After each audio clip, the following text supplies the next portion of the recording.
Bisa nggak, Gip? Oke, bisa kita udah gue. Oke, kasih ya. Nanti minta linknya, Gip ya. Kok nggak Oke. mau sih?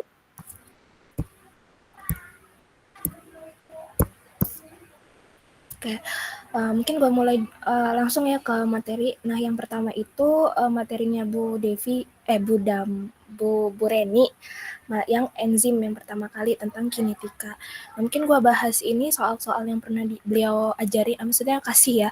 Soalnya biasanya sih kalau Bu Reni apa yang dia kasih soalnya bakal keluar gitu ya. Nah, untuk nomor 1 ini kita tuh di sini suruh mencari bagaimana kita itu mendeskripsikan atau menurunkan matematikanya sampai dia tuh rumus sederhananya tuh kayak gini. Tapi di dalam satu kondisi dia itu tuh bersifat competitive inhibition gitu. Nah, kalau misalkan competitive inhibition, itu kan ada syarat-syaratnya ya, ada asumsi-asumsi yang bakal kita gunain. Nah, itu kalian buka lagi catatannya mengenai asumsi-asumsi untuk inhibition kompetitif kan. Kalau misalkan dilihat dari sini sih, ya nggak sih, reversible, dia kan reversible, berarti kan dia inhibisi kan. Enzim katalis biar expression questions.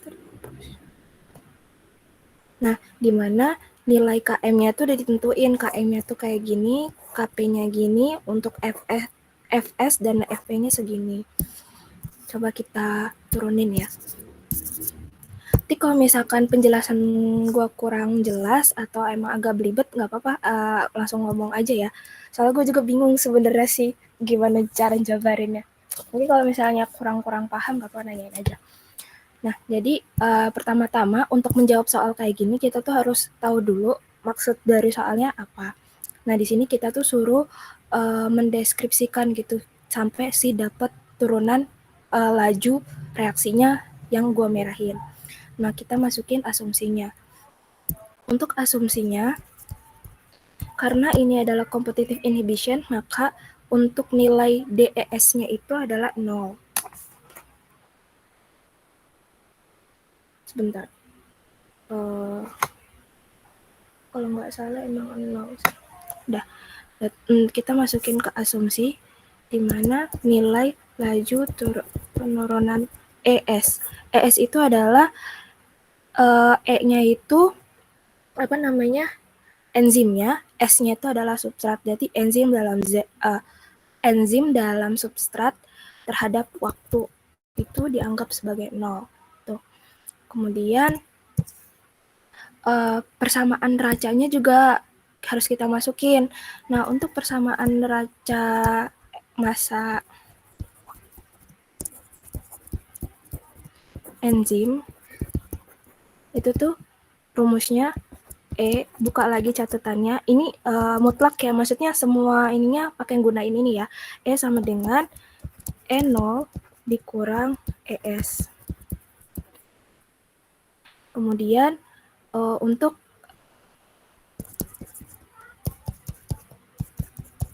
persamaan reaksi enzimnya itu seperti yang di soal itu, jadi kita tulis ulang lagi biar nggak rancu,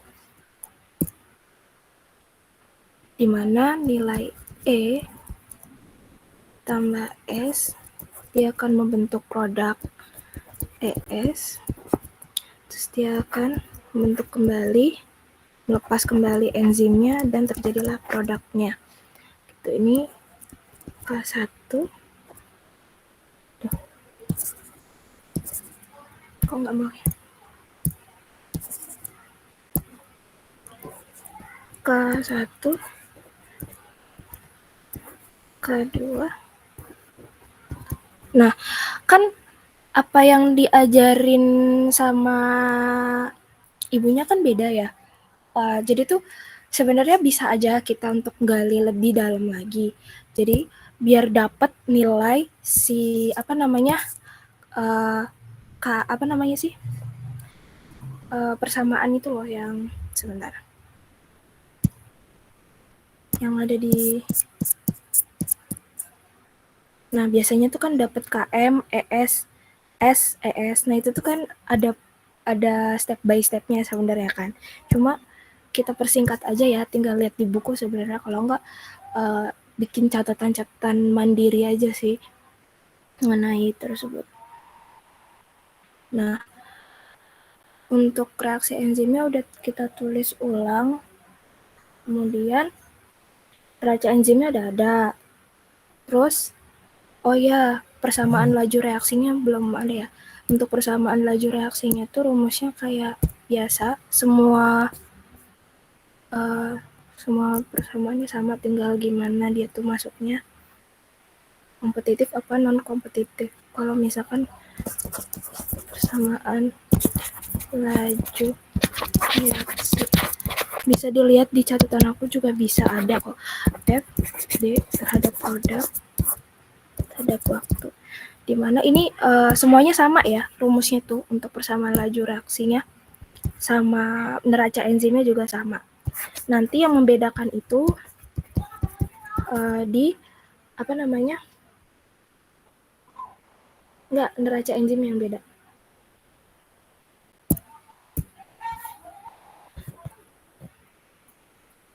Yang bedain neraca enzim.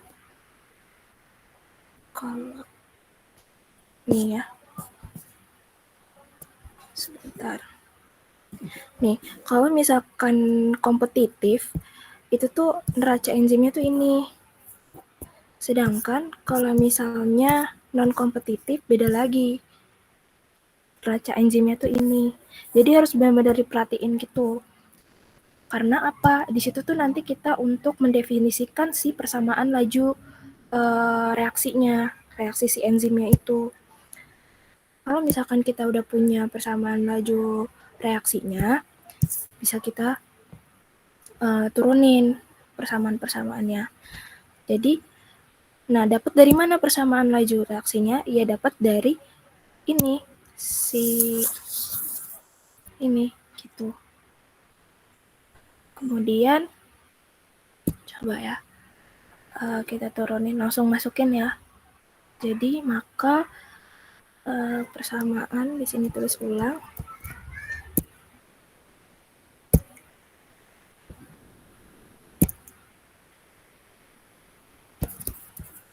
Persamaan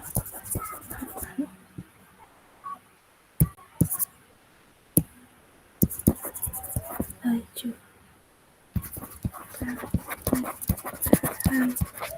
suatu enzim terhadap substratnya dalam substrat. Maka yang tadi V yang udah kita definisikan dapetin itu D ds per dt sama dengan berapa? Oh iya, nah untuk dapet ini kan, ntar dulu. Berarti K1 dikali dengan E, ini ya, jadi tuh ini lihatnya dari sini. Apa persamaan ini ngelihat untuk mendefinisikannya tuh ke yang merah-merah ini loh. Apa sih namanya? Itulah ya. Oh gitu. K1 dikali E dikali S dikurang, pasti kurang karena minus ya. Kan K1-nya itu menuju produk plus, K1-nya meninggalkan produk minus gitu. Min K min 1 ES ditambah K min 2 B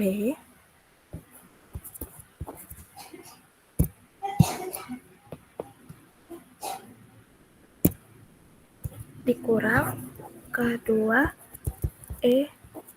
B. Nah, udah kayak gini, tinggal kita definisin lagi. Kan tadi kan udah dibilang, kita anggap ini competitive inhibition, yang dimana nilai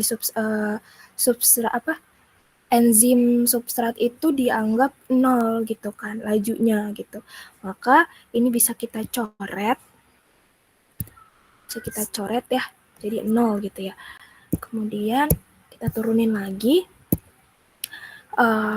kita samain penyebutnya, kita sederhanain lagi, jadi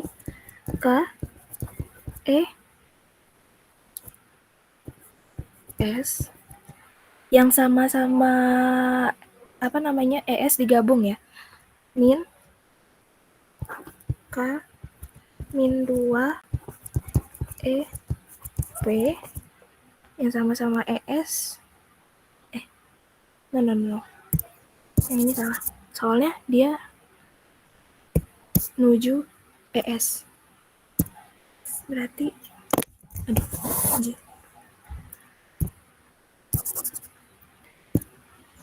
ES. Nah, ini baru benar.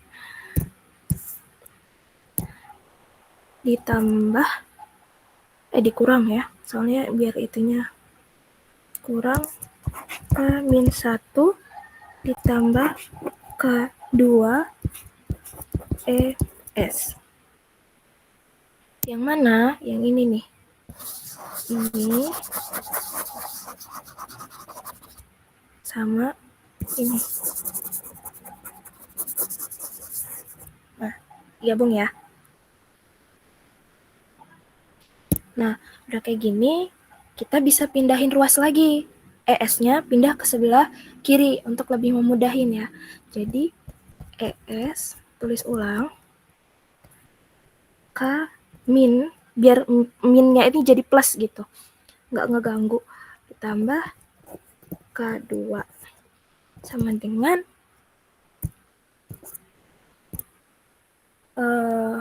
tulis lagi K1 ES min K2 min 2 I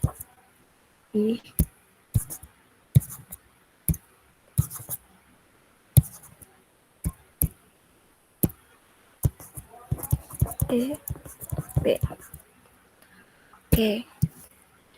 Sampai sini masih bisa ngikutin? Atau ada yang mau nanya dulu?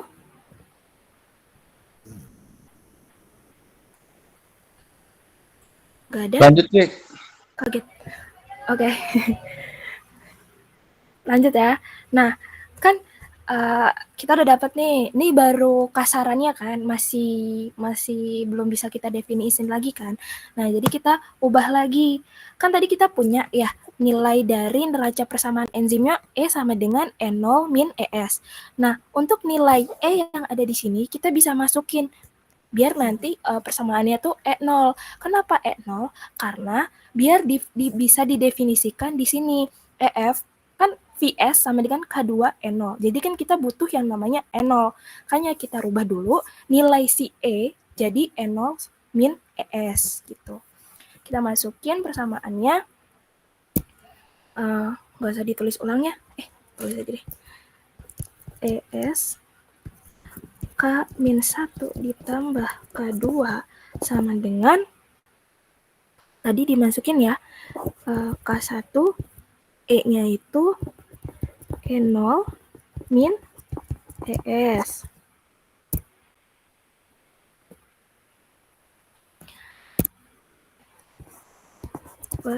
ES.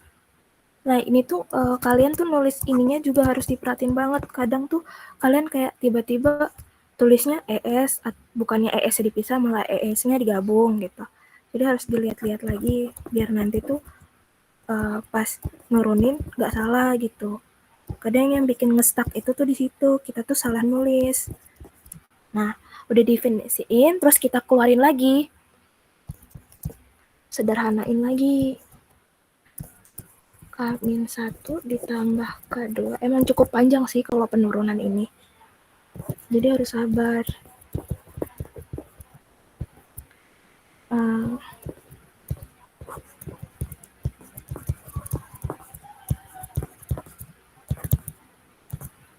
Terus K-2 E0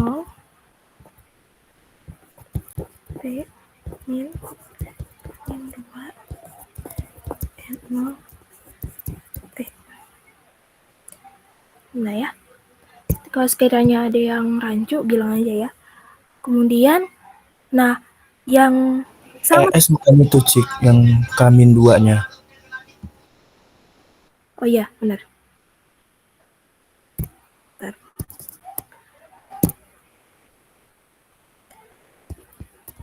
Oke, makasih.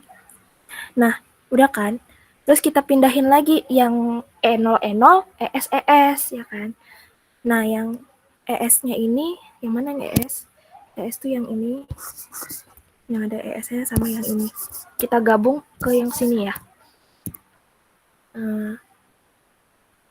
Jadi yang E0 sebelah kiri. Aduh. Ganggu.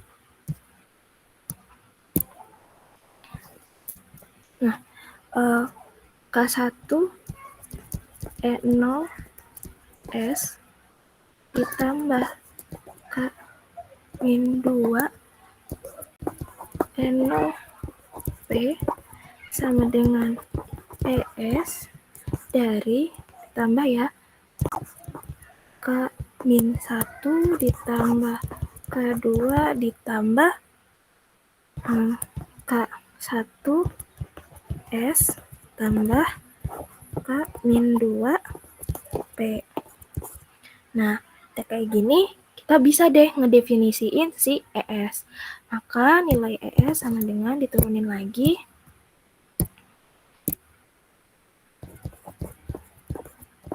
sama dengan K1 E0 S tambah K min 2 E0 P per masukin K min 1 ditambah K2 ditambah K1 S tambah K min 2 P. Nah, udah. Atau bisa kita lebih sederhanakan lagi. ES sama dengan N0 kita keluarin ya. N0 kali K1 S ditambah K min 2 P. Nah, per K min 1 ditambah K2 ditambah K1 S tambah K min 2 P. Oke. Udah benar. Nah, sampai sini bisa ngikutin? Cika mau tanya, Ya, boleh. yang di bagian itu yang waktu substitusi nilai apa persamaan E-nya itu kok kenapa di K-2 nya dia jadi plus? Yang mana? Itu yang di atasnya highlight hijau. Oh, ini. Heeh. ES. Oh, Kenapa pindah dia ruas. yang Pindah ruas. Ngikutin nilai ES. Ini berarti enggak? Kan ini kan sebelah kiri kanan min ya. Nah, dia tuh kan ada ES. Nah, ES itu ada sebelah kiri. Kayaknya dia jadi plus. Gitu. Cuma gue naruh di sini ES-nya itu di sebelah kanan gitu. Emang ribet sih. Coba nih. ES-nya Jun nggak? Atau apa gue yang ini ya? Kan K1 NOS, K1 ES. Ini yang K1 ESS pindahkan jadi plus kan. Kan K-1 ditambah K2 ditambah K1 minnya juga jadi plus. Gimana Kia? Bener kan Kia yang nanya?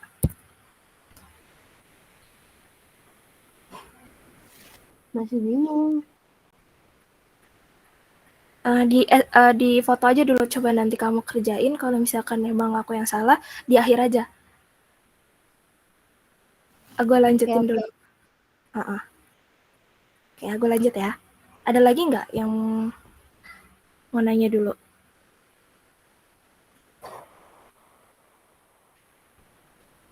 Cukup ya. Nah, udah dapat nih untuk persamaan ES-nya. Masuk, kita definisiin dari konstanta Mikhaelnya. Kan kita tahu ya, untuk konstanta Mikhael itu ada nih, konstanta Mikhael. Sini ada nggak ya? Kalau di buku apa solar itu Kargi itu ada sih. Mana ya? Kinetik. Nah,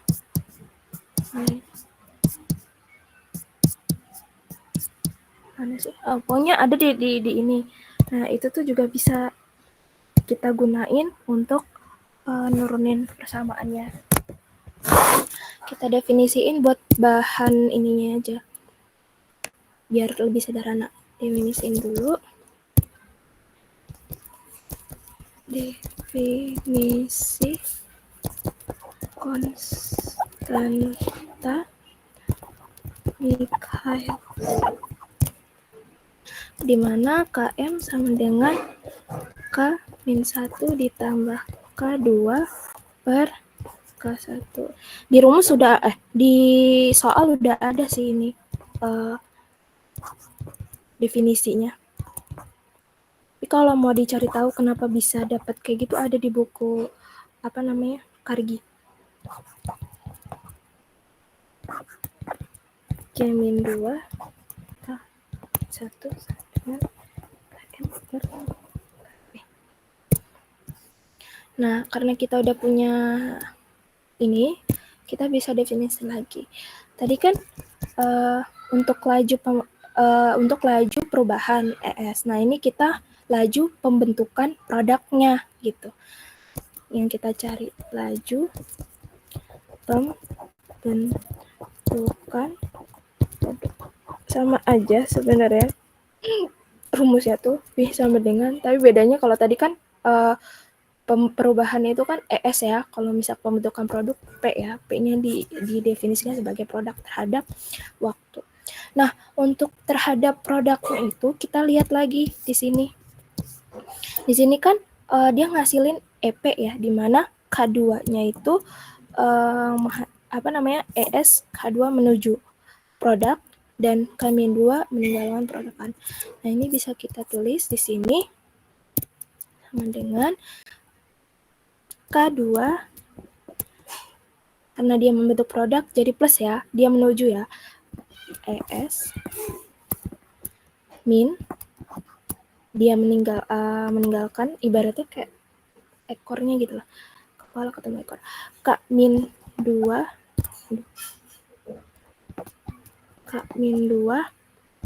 T.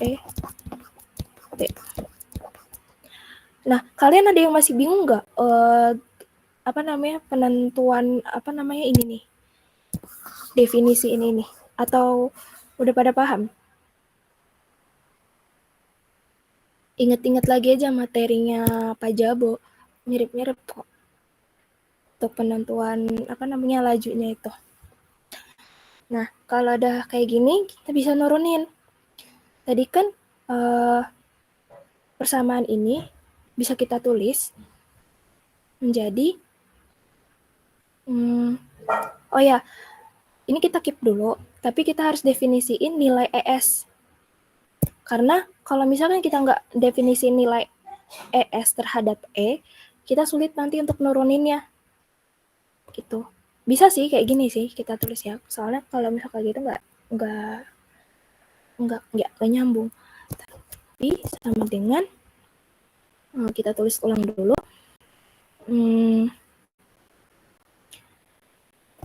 K2. Nah, ES kita tulis lagi. No. Harus tulis dulu. Kan nilai ES sudah ada ya. Ini udah ketemu nilai ES-nya nih. Nah, cuma kita kan belum definisiin dari nilai E-nya kan. Kalau misalkan kita gunain E sama dengan E0 min ES, itu bakal lama lagi untuk nuruninnya. Jadi kita bisa pakai cara cepatnya atau dengan cara kita definisiin yang hasil pertama kali kita dapetin ini. Bisa kita dapat nilai E-nya itu. Kita tulis ulang.